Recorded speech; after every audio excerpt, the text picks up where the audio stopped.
Saudara, Indonesia banjir impor beras menjelang Ramadan dan musim panen raya. Berapa lama harga beras bisa turun dan juga merata?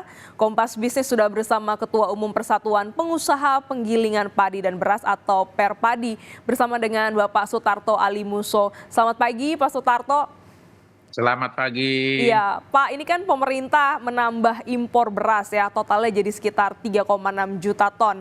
Nah, bagaimana pasokan ini di lapangan sampai saat ini, Pak?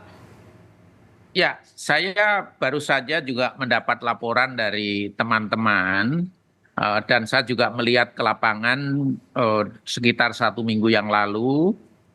Saya melihat pasokan itu sudah mulai ada, lebih banyak maksud saya. Kalau ada selalu ada, tetapi ini sekarang sudah cenderung lebih banyak di tingkat penggilingan, kemudian dari penggilingan baru nanti masuk ke pasar. Memang harganya kalau minggu-minggu lalu harganya masih relatif tinggi, dalam arti sampai di penggilingan itu sekitar Rp8.000. Tapi minggu-minggu ini itu sudah cenderung turun, kecuali yang terjadi di Aceh. Di Aceh tidak pernah melampaui Rp7.000 gabah kering panen sampai ke tingkat penggilingan. Nah, ini semua pasti ada hubungannya dengan pasti upaya pemerintah, ini juga ada dampaknya. Kalau barangkali kalau pemerintah tidak menggelontorkan beras-beras yang diimpor dan sebagainya, itu saya pikir harga pasti akan lebih tinggi lagi. Karena Oke. apa? Karena memang pasokan yang menurun tadi, pasokan menurun sehingga itulah yang menyebabkan harga naik. Iya. Ya, seperti Eh, itu. Pak, ini kan juga impor dilakukan jelang panen raya begitu ya. Seberapa besar harga gabah atau beras petani lokal akan terpukul terkait kebijakan ini? Ya, saya pikir saya sependapat sih dengan Kepala Badan Pangan mengatakan impor ini selalu dikatakan harus terukur. Jadi terukur itu tentunya satu, jumlahnya harus sesuai dengan kebutuhan, tidak boleh berlebih. Yang kedua, waktunya harus tepat. Kapan saat beras impor ini datang dan masuk. Kemudian yang ketiga, setelah barangnya masuk, itu kapan disalurkannya ke masyarakat. Ini semua akan menentukan harga di lapangan. Ditambah satu lagi, bagaimana cara menyalurkan beras-beras impor ini ke lapangan. Jadi ini pasti akan berpengaruh terhadap harga di lapangan. Misalnya, ya kalau pada waktu kita pas panen, mulai panen besar, panen raya, seyogianya kita berhenti dulu impornya, kan begitu. Nah, kemudian jumlahnya tentunya ya tidak usah berlebihan. Kalau berlebihan itu nanti akhirnya pemerintah sibuk dengan mengurus beras impornya, tetapi lupa bahwa pemerintah harus membeli gabah atau beras yang dihasilkan oleh petani supaya petani tetap bergairah memperoleh harga yang wajar dan dia harus supaya tetap berproduksi. Ini sangat penting. Nanti kalau tidak, mereka tidak mau berproduksi lagi. Dan Oke. satu catatan, ada beberapa atas kunjungan lapangan saya, di lapangan itu juga ada petani yang enggan bertanam. Kenapa enggan bertanam? Waktu itu kan HPP-nya kan sangat rendah, hanya Rp5.000. Mereka mengatakan sewa lahannya sudah mahal, ongkos tenaga kerja mahal, pupuk mahal, pestisida mahal, kemudian pasarnya tidak menggairahkan, ada yang mereka tinggalkan saja. Ini saya melihat kasus-kasus di beberapa sentra produksi beras pun ada yang dibiarkan lahannya seperti itu. Nah, ini yang harus menjadi perhatian kita ke depan. Ya, Pak, mungkin nggak sih Pak, ini kan harganya semua sudah serba mahal ya. Tadi Bapak singgung bagaimana biaya ongkos produksinya sudah mahal. Mungkin nggak sih harga beras ini turun sesuai dengan HET yang ditetapkan oleh Kementerian Perdagangan, dan juga berapa lama nanti harga ini di masyarakat bisa turun dengan kebijakan banjir impor ini, Pak? Kalau dipaksakan mungkin bisa.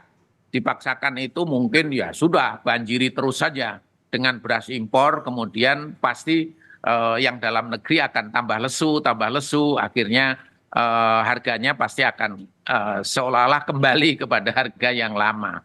Tapi apakah kita ingin kembali ke harga yang lama dengan kondisi seperti sekarang?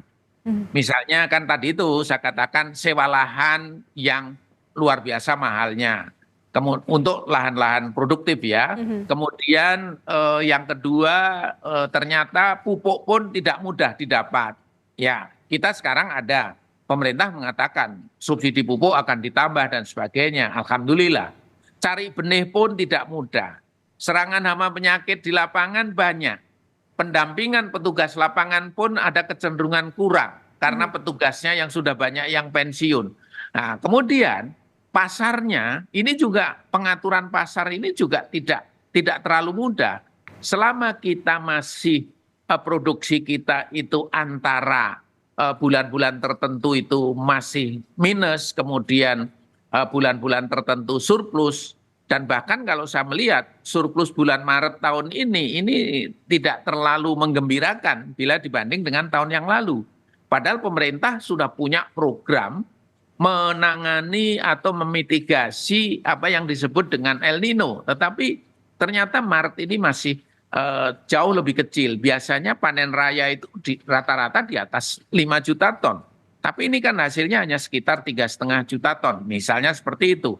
Jadi kalau dipaksakan bisa saja, misalnya tadi itu saya katakan dengan impor digelontorkan terus-menerus, kemudian tentunya pengawasan dilakukan secara ketat, mungkin akan kembali. Tetapi bahayanya akan kembali ini kan berdampak kepada harga gabah yang nanti akan turun kembali, dipaksa untuk kembali kepada 5.000, sepertinya kok ini perlu dipertimbangkan lah masa-masa. Ada beberapa pejabat pemerintah sudah menyatakan perlu waktunya meninjau kembali HET. Saya pikir kok itu yang harusnya HET dan juga HPP gabah, saya pikir kok itu yang harusnya kita pertimbangkan. Jadi tidak kita menuju ke yang lalu gitu ya.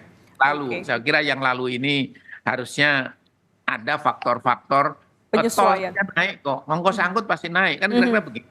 Jadi itu situasinya. Oke, jadi perlu ada penyesuaian karena begitu kompleks permasalahan terkait dengan produksi beras ini. Pak, tadi Bapak menyinggung soal masalah produksi, ada El Nino begitu ya. Yang dilanda El Nino kan bukan hanya Indonesia, negara tetangga juga dilanda El Nino begitu ya. Tetapi mereka bisa surplus. Nah, kalau di Indonesia ini masalahnya jadinya apa nih Pak? Kurang sawah kah atau kurang petani atau seperti apa? Ya, sebenarnya tanda-tanda itu sudah lama diketahui. 5 tahun terakhir coba lihat, luas panen kita turun terus. Ini menjadi faktor utama. Kenapa luas panen turun? Pasti konversi lahan itu tidak terjaga dengan baik. Konversi lahan-lahan produktif ini turun terus. Produktivitas kalau kita amati 5 tahun ini juga sekitar 52 kuintal saja. Artinya apa? Pasti persoalan-persoalan sarana produksi mulai benih, pupuk dan lain-lainnya ini tidak tersedia tepat waktu sehingga produktivitasnya rendah. Nah, kemudian yang harus kita amati betul juga stok pemerintah ini kan rendah, selalu rendah.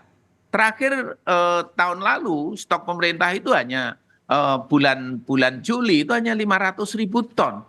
Itu yang semua menunjukkan bahwa stok di masyarakat pun nampaknya juga makin turun karena surplusnya yang turun tadi. Nah, kalau kita bandingkan dengan negara lain itu penduduknya itu tidak sebesar penduduk Indonesia. Kemudian dia kenapa bisa surplus? Tentunya kebetulan juga diversifikasi pangan mereka juga berjalan nampaknya lebih baik gitu ya. Kalau kita kan diversifikasi pangannya juga kurang kurang apa ya, kurang masif gitu ya. Mhm. Jadi hal-hal seperti ini termasuk bagaimana kita menjaga stabilitas harga di dalam negeri ini yang harus kita kuatkan betul. Salah satu cara adalah pemerintah harus punya stok yang cukup. Nah, kemudian peningkatan produksi ini harus dimulai dari bagaimana kita melindungi lahan kita yang produktif, kemudian meningkatkan membangun lahan-lahan sawah baru. Oke. Mau tidak mau harus dilakukan. Nah, Mhm. yang kedua tadi itu bagaimana kita meningkatkan produktivitas dan supaya dicatat bahwa ada pergeseran. Kalau dulu, ini kita bicara dulu ya, 4 bulan itu minus, 8 bulan surplus. Sekarang terbalik, 8 bulan minus, 4 bulan Surplus. surplus. Ini rata-rata ya, Mmm. beberapa tahun terakhir ini. Yang kedua, dulu ada puncak-puncak panen itu 2 kali. Mhm. Kalau kita lihat data sekarang, puncak panen itu hanya 1 kali. Puncaknya pun di bawah kebiasaan gitu kan. Artinya apa? Berarti lahan yang dulu bisa ditanam 2 kali, ini menjadi berkurang. Nah, lahan yang bisa ditanam 2 kali, artinya apa? Itu pasti airnya terjamin. Nah, kemana lahan itu? Pasti yang terjadi ke konversi ke non pertanian, khususnya non padi. Misalnya untuk Baik.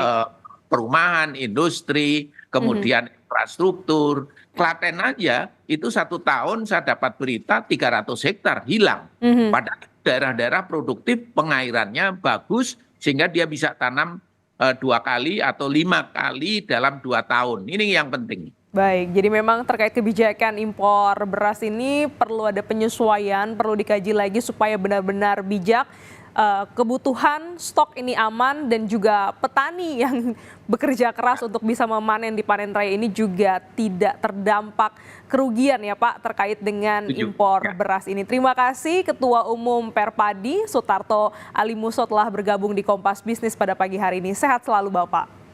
Amin. Terima kasih. Selamat pagi.